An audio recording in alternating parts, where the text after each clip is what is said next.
Erano verso le 14, stavo andando al lavoro e c'era vento, non pensavo così, ho visto volare un ramo, ho guardato verso sinistra per sorpassarlo, ho visto che l'albero cadeva, ho frenato, in quel momento è caduto l'albero, ho lasciato la macchina e sono scappata. Manca qualche minuto alle 2 quando in pochi attimi si scatena l'inferno, raffiche di vento fortissime spazzano Conegliano e decine di alberi piombano al suolo. Qui siamo in viale Spellanzone, un grosso albero sradicato dalla furia del vento cade centrando prima una Mercedes parcheggiata, poi l'auto della signora Monia alla guida. L'impatto con la Mercedes finita quasi completamente distrutta ha attutito l'urto con l'utilitaria che altrimenti avrebbe schiacciato la donna. Al momento cosa ha pensato? Io non ho pensato, io ho preso paura, sono uscita, ho lasciato tutto in macchina e sono andata in un negozio qui vicino a chiedere un numero di telefono perché non avevo il telefono con me per chiamare mio marito, sinceramente.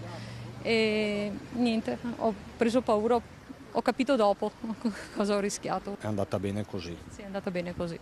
Le macchine rifanno ancora, persone no, perciò va bene così. Paura anche in via Kennedy, qui il vento ha sradicato alberi ed un palo della luce. Io ero dentro e quando ho sentito, mi sono accorto che c'era qualcosa che non andava, tromba d'aria o d'acqua, ho abbassato le tapparelle. Quando le ho rialzate, dopo quando ha smesso di piovere, è andato via il vento, e mi sono accorto del disastro. Disintegrato dall'impatto con un grosso albero il tetto di questa Toyota Aygo, dentro c'è pure il seggiolino di un bimbo, poteva davvero essere una tragedia.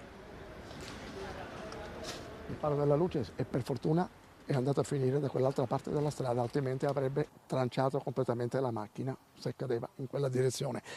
È stato il vento è stato fortissimo perché gli alberi erano completamente piegati. Impressionanti le immagini dall'alto. Ho sentito un grosso colpo e l'albero che si è proprio strappato e un gran tonfo e in effetti deve essere stato il lampione che si è proprio rovesciato, forse è stato l'albero a spingerlo, non lo so, so che era un vento tremendo.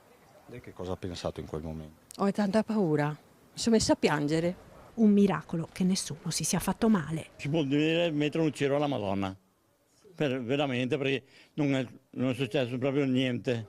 Un miracolo. Un miracolo proprio, perché se era il periodo della scuola con i ragazzi sarebbe successo un disastro, perché di fronte abbiamo le scuole di liceo scientifico.